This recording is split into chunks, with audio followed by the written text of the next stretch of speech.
Ebbaluwa ya Pawulo omutume eri Abaggalatiya. Essuula esooka. Okulabula. Okulamusa abaawandiikirwa ebbaluwa. Pawulo omutume ataabufuna kuva mu bantu wadde okuyita mu muntu, wabula okuva eri Yesu Kristo ne Katonda Kitaffe eyamuzuukiza mu bafu, n'abooluganda bonna abali nange tuwandiikira ekkanisa ez'e Ggalatiya. Ekisa kibenga gye muli n'emirembe ebiva eri Katonda Kitaffe ne Mukama waffe Yesu Kristo, eyeewaayo olw'ebibi byaffe, alyoke atuggye mu mirembe gino egiriwo emibi, ng'okwagala kwa Katonda era Kitaffe bwe kuli, aweebwenga ekitiibwa emirembe n'emirembe. Amiina. Pawulo yeewuunya Abaggalatiya okuva ku mazima amangu. Neewuunya kubanga muvudde mangu ku oyo eyabayita mu kisa kya Kristo okugoberera enjiri endala, si kuba nti waaliwo enjiri endala, wabula mwatawaanyizibwa abantu abamu abaagala okukyusiza ddala enjiri ya Kristo. Naye obanga ffe oba malayika ava mu ggulu bw'abuuliranga enjiri okuggyako gye twababuulira, akolimirwenga. Nga bwe twasooka okwogera, bwe ntyo ne kaakano nkiddamu nti omuntu bw'ababuuliranga enjiri eteri eyo gye mwakkiriza, akolimirwenga. Obutume bwa Pawulo n'enjiri. Enjiri ya Pawulo yava wa Kristo. Nkolerera kusiimibwa bantu nantiki Katonda? Oba ngezaako kusanyusa bantu?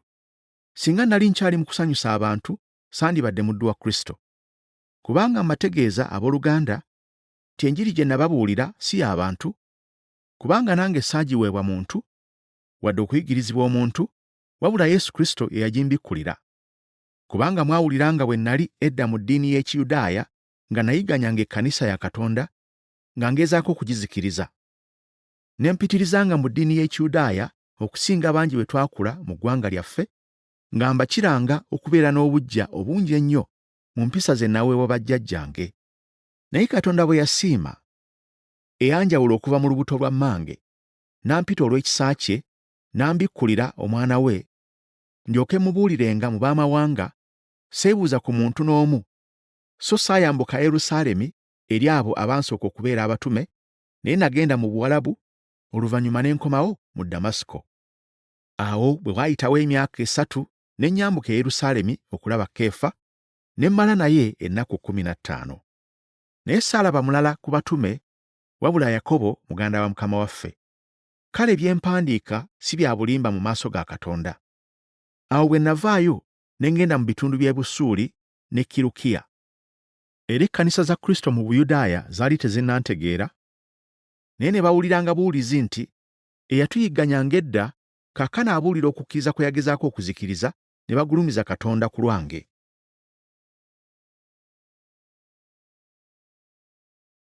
Abaggalatiya essuula ey'okubiri.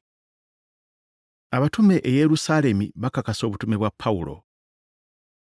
Awo nga wayise emyaka 14 nayambuka nate e Yerusaalemi wamu ne Balunabba nga ntutte ne Tito. Nagendayo lwa kubikkulirwa ne mbanjulira enjiri gye mbuulira mu baamawanga.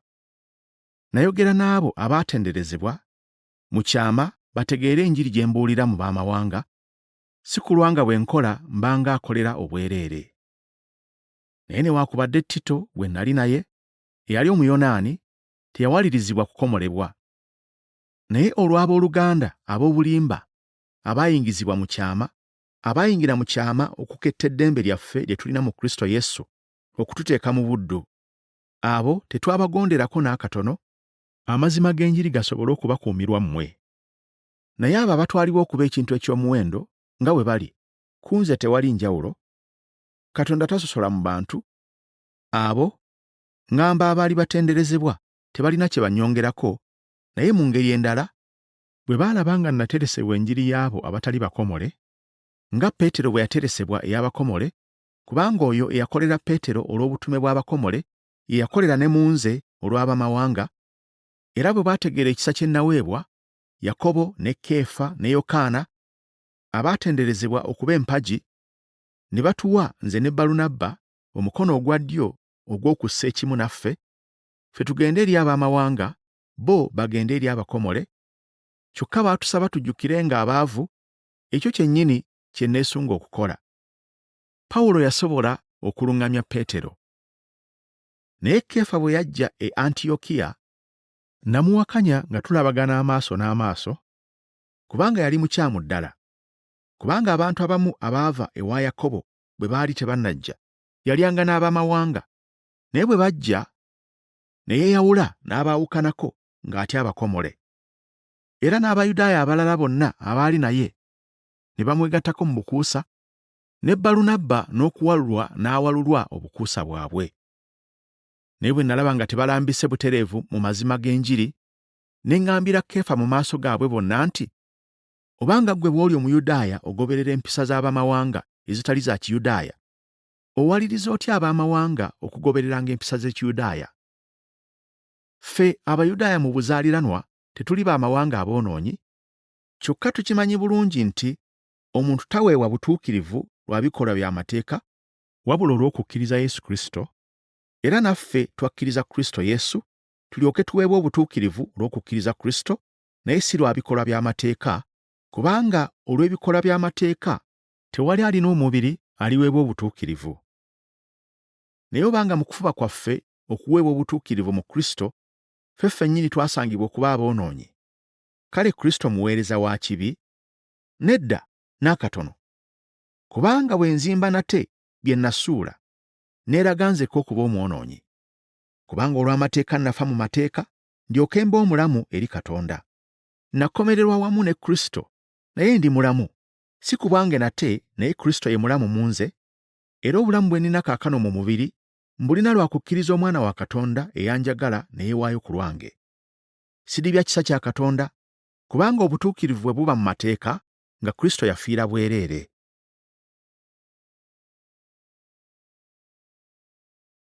Abaggalatiya essula ey'okusatu. Okukubiriza Abaggalatiya. Abaggalatiya balina okuddamu amagezi. Mu Abaggalatiya abasirusiru, ani eyabaloga so nga mwalagibwa mu lwatu Yesu Kristo eyakomererwa? Kino kyokka kye njagala okubabuuza. Mwaweebwa omwoyo lwa bikolwa by'amateeka, nanti ki lwa kuwulira kwa kukkiriza? Bwe mutyo bwe mutalina magezi, abaasookera mu mwoyo, kaakati mukomekkerereza mu mubiri. Mwabonyaabonyezebwa ebyenkanaawo bya bwereere? So nga ddala si bwereere. Abawa omwoyo akola eby'amaanyi mu mmwe, akola lwa bikolwa by'amateeka, nanti ki lwa kuwulira kwa kukkiriza? Mulabe Ibulayimu, yakkiriza Katonda n'abalibwa okuba omutuukirivu. Kale mutegeere nti abantu abakkiriza be baana ba Ibulayimu. N'ekyawandiikibwa kyalaba edda nti Katonda aliwa Abaamawanga obutuukirivu lwa kukkiriza, enjiri n'esooka ebuulirwa Ibulayimu nti, mu ggwe amawanga gonna mwe galiweerwa omukisa. Bwe kityo n'abo abali mu kukkiriza baweebwa omukisa Ibulayimu gwe yaweebwa bwe yakkiriza. Kubanga bonna abeesigama ku bikolwa by'amateeka bali wansi wa kikolimo, kubanga kyawandiikibwa nti, akolimiddwa buli ataatuukirizenga kukola byonna ebiwandiikibbwa mu kitabo ky'amateeka. Era kaakano kimanyiddwa nti tewali Katonda gw'awa butuukirivu olw'okukuuma amateeka, kubanga oyo ali mu kukkiriza ye mutuukirivu, y'aliba omulamu. Naye amateeka go tegeesigama ku kukkiriza, naye nti omuntu agakola anaabeeranga mulamu mu go. Kristo yatununula okuva mu kikolimo ky'amateeka bwe yafuuka ekikolimo ku lwaffe, kubanga kyawandiikibwa nti, akolimiddwa buli awanikiddwa ku muti. Kale kaakano mu Kristo Yesu omukisa gwa Ibulayimu gutuuka eri Abaamawanga, tulyoke tuweebwe ekyasuubizibwa eky'omwoyo olw'okukkiriza. Abooluganda, njogera mu buntu, endagaano newankubadde nga ya muntu buntu bw'emala okukakasibwa, tewali agiggyawo newankubadde agyongerako. Kaakano ebyo ebyasuubizibwa byagambibwa Ibulayimu n'omwana we, naye tekyogera nti n'eri abaana be nga bangi, naye eri omu nga ye mwana we, oyo ye Kristo. Kino kye ntegeeza. Amateeka agajja nga wayiseewo emyaka 430 tegajjaawo ndagaano Katonda gye yali amaze okukakasa okusobola okudibya ekyasuubizibwa. Kale obanga obusika buva mu mateeka, buba tebukyali bwa kisuubizo, naye Katonda yabuwa Ibulayimu olw'okusuubiza. Kale lwaki amateeka gaateekebwawo? Gassibwawo lwa kwonoona, okutuusa ng'omwana gwe baasuubiza ekisuubizo azze, era gaalagirwa bamalayika okuyita mu mutabaganya. Naye omutabaganya kitegeeza kusukka kw'omu, naye Katonda ali omu. Kale olwo amateeka gakontana n'ebisuubizo bya Katonda? Si bwe kiri. Kuba singa amateeka gaaweebwa nga ge gayinza okuleeta obulamu, ddala obutuukirivu bwandibadde mu mateeka. Naye ebyawandiikibwa biteeka ebintu byonna ku kibi, olw'ekyo ekyasuubizibwa olw'okukkiriza Kristo Yesu kiryoke kiweebwe abo abakkiriza. Naye okukkiriza nga tekunnaba kujja, twakuumirwanga mu bufuge bw'amateeka, nga tusibwa olw'okukkiriza okugenda okubikkulwa. Bwe kityo amateeka gaatukuuma okutuusa Kristo bwe yajja, tulyoke tuweebwe obutuukirivu olw'okukkiriza. Naye kaakano ng'okukkiriza kumaze okujja, tetukyali wansi wa mukuumi. Kubanga mu Kristo Yesu mmwe mwenna muli baana ba Katonda olw'okukkiriza. Kubanga mwenna abaabatizibwa okuyingira mu Kristo, mwayambala Kristo. Tewali Muyudaaya newankubadde Omuyonaani, tewali muddu newankubadde ow'eddembe, tewali musajja na mukazi, kubanga mmwe mwenna muli omu mu Kristo Yesu. Era mmwe bwe muli aba Kristo, kale muli zadde lya Ibulayimu, era muli basika ng'okusuubiza bwe kwali.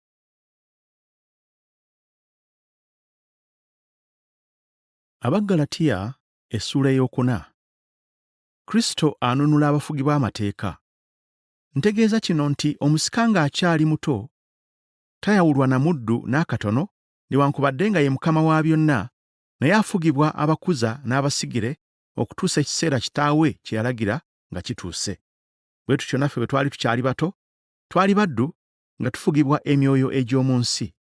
Naye ekiseera kyennyini bwe kyatuuka, Katonda n'atuma omwana we eyazaalibwa omukazi, eyazaalibwa ng'afugibwa amateeka, alyoke abanunule abafugibwa amateeka, tulyoke tuweebwe okufuuka abaana. Era kubanga muli baana, Katonda yatuma omwoyo gw'omwana we mu mitima gyaffe, ng'akaaba nti, Aba, Kitaffe. Bwe kityo naawe tokyali muddu, naye mwana. Obanga oli mwana, era oli musika ku bwa Katonda. Naye mu nnaku ziri bwe mwali temunnamanya Katonda, mwabanga baddu ba bitonde ebitali ba Katonda. Naye kaakano bwe mutegedde Katonda, oba ekisinga bwe mutegeddwa Katonda, mukyuka mutya okudda emabega okugoberera emyoyo eminafu egisabiriza, ate era mweteke mu buddu bwagyo? Mukwata ennaku n'emyezi n'ebiro n'emyaka. Ntidde, si kulwanga okutegana kwange gye muli okuba okw'obwereere. Mbeegayirira abooluganda, mubeere nga nze, kubanga nange ndi nga mmwe. Temunsobyangako.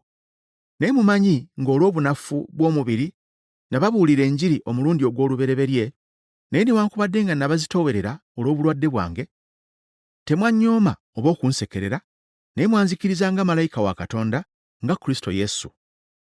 Kale okumatira okwo kwe mwafuna kwadda wa? Kubanga ndi mujulirwa wammwe nti singa kyali kyetaagisa mwandiggyeemu amaaso gammwe ne mugawanze. Kale nfuuse mulabe wammwe nga mbabuulira amazima? Abo babakozesa bukozesa, naye si lwa bulungi. Kye baagala kwe kubaggalira ebweru, mwe mulyoke mwegonzenga gye bali. Naye kirungi abantu okwegonzanga mu bulungi ennaku zonna, naye si nze lwe mbeera nammwe lwokka. Abaana bange abato, munnyongedde okubeera mu bulumi obungi, okutuusa Kristo lw'alibumbibwa mu mmwe, era nandyagadde okubeera nammwe kaakano n'okukyusa eddoboozi lyange, kubanga mbeeraliikiridde nnyo. Mumbuulire mmwe abaagala okufugibwa amateeka. Temuwulira mateeka? Kubanga kyawandiikibwa nti Ibulayimu yalina abaana babiri, omu wa muzaana, omulala wa waddembe. Ow'omuzaana yazaalibwa lwa mubiri, naye ow'ow'eddembe lwa kusuubiza. Ebyo bya lugero. Kubanga abakazi abo z'endagaano bbiri. Emu eva ku lusozi Sinaayi, ye yazaala abaana ab'obuddu, eyo ye Agali. Agali oyo lwe lusozi Sinaayi oluli mu Buwalabu, era yenkanankana ne Yerusaalemi ekyakaakano, kubanga muddu wamu n'abaana be. Naye Yerusaalemi eky'omu ggulu kye ky'eddembe, ye nnyaffe, kubanga kyawandiikibwa nti, Sanyuka, omugumba atazaala. Yanguwa oyogerere waggulu, gw'atali mu bulumi bwa kuzaala, kubanga abaana b'oyo eyalekebwawo bangi okusinga ab'oyo alina omusajja. Naffe abooluganda tuli baana ba kisuubizo nga Isaaka bwe yali. Naye nga mu biro biri eyazaalibwa olw'omubiri bwe yayigganya eyazaalibwa olw'omwoyo, bwe kityo bwe kiri ne kaakano. Naye ebyawandiikibwa byogera bitya? Nti goba omuzaana n'omwana we, kubanga omwana w'omuzaana talisikira wamu n'omwana w'ow'eddembe. Kale abooluganda, Ffe tetuli ba muzaana, naye tuli baana ab'omukazi ow'eddembe.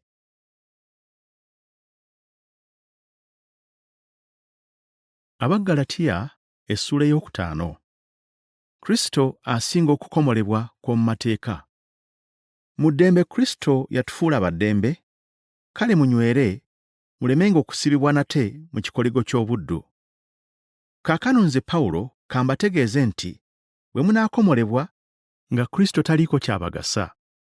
Era nate ntegeeze buli muntu akomolebwa nti alina ebbanja ery'okukolanga eby'amateeka byonna. Mwawuliddwa ku Kristo, mmwe abaagala okuweebwa obutuukirivu mu mateeka, mugudde okuva mu kisa. Kubanga nga tuyita mu mwoyo, olw'okukkiriza tulindirira essuubi ery'obutuukirivu. Kubanga mu Kristo Yesu okukomolebwa newankubadde obutakomolebwa tekulina maanyi, wabula okukkiriza okukola olw'okwagala. Mwali mutambula bulungi. Ani yabaziyiza okugonderanga amazima? Okusendebwasendebwa okwo tekwava eri oyo abayita. Ekizimbulukusa ekitono kizimbulukusa ekitole kyonna.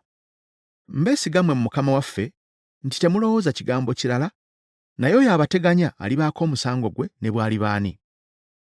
Naye nze, abooluganda, obanga nkyayigiriza okukomolebwa, kiki ekikyanjigganyisa? Kale enkonge ey'omusaalaba ng'evuddewo. Nandyagadde abo abababuguutanya beeraawe. Kristo yatuggya mu kikolimo ky'amateeka.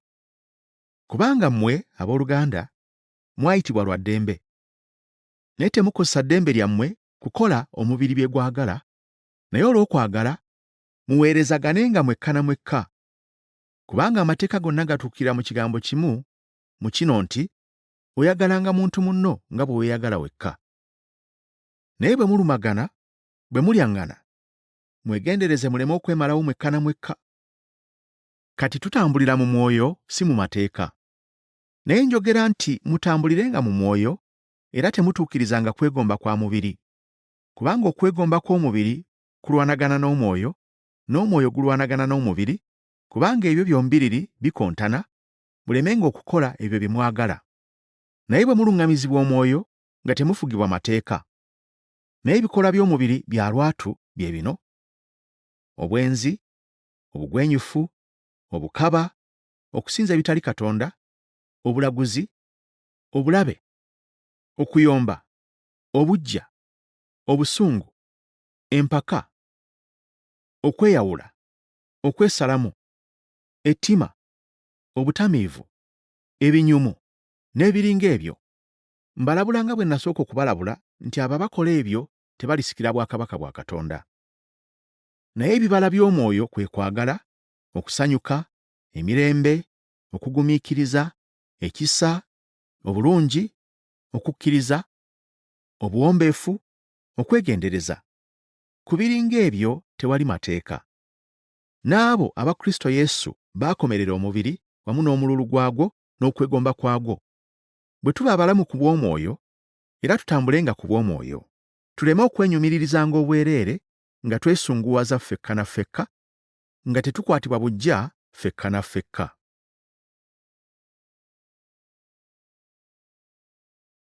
Abaggalatiya essula ey'omukaaga. Okuluŋŋamya abooluganda abagudde mu kibi. Abooluganda, omuntu bw'abanga alina ekibi ky'akoze, mmwe ab'omwoyo mumuluŋŋamyenga mu mwoyo gw'obuwombeefu nga mwegendereza, si kulwa nga nammwe mugwa mu kukemebwa. Mubeeraganenga emigugu mwekka na mwekka, mutuukirizenga bwe mutyo etteeka lya Kristo. Kubanga omuntu bwe yeerowoozanga okuba ekintu so nga si bw'ali, aba yeerimbalimba. Naye buli muntu akeberenga omulimo gwe yekka, era n'okwenyumiriza kunaabanga mu ye yekka so si mu mulala. Kubanga buli muntu alyetikka omugugu gwe yekka. Naye oyo ayigirizibwa ekigambo agabanirenga wamu ebirungi byonna by'alina n'oyo amuyigiriza. Temulimbibwalimbibwanga. Katonda tasekererwa. Kubanga omuntu kyonna ky'asiga era ky'alikungula. Kubanga asigira omubiri gwe ye, alikungula mu mubiri okuvunda, naye asigira omwoyo, alikungula mu mwoyo obulamu obutaggwaawo. Tuleme okuddiriranga mu kukola obulungi. Kubanga bwe tutakoowa, ebiro bwe birituuka, tulikungula nga tetuzirise. Kale bwe tunaalabanga ebbanga, tubakolenga obulungi bonna, naye okusinga abo abali mu nnyumba ey'okukkiriza. Okulabula okusembayo. Pawulo yeenyumiririza Mukama waffe yekka. Mulabe bwe mbawandiikidde mu nnukuta ennene n'omukono gwange nze. Bonna abaagala okwewoomereza mu mubiri, be babawaliriza okukomolebwanga, balemenga okuyigganyizibwa olw'omusaalaba gwa Kristo. Kubanga era n'abo bennyini abakomolebwa amateeka tebagakwata, naye baagala mmwe okukomolebwanga, balyoke beenyumirizenga ku mubiri gwammwe. Naye nze saagala kwenyumirizanga, wabula mu musaalaba gwa Mukama waffe Yesu Kristo. Olw'ogwo ensi ekomereddwa gye ndi, nange eri ensi. Kubanga okukomolebwa oba obutakomolebwa si kye kikulu, wabula okufuuka ekitonde ekiggya. N'abo bonna abanaatambuliranga mu tteeka eryo, emirembe gibenga ku bo n'okusaasirwa ne ku Isirayiri wa Katonda. Okuva ne kaakano, omuntu yenna aleme okunteganya, kubanga nina enkovu za Kristo ku mubiri gwange. Ekisa kya Mukama waffe Yesu Kristo kibeerenga wamu n'omwoyo gwammwe abooluganda. Amiina.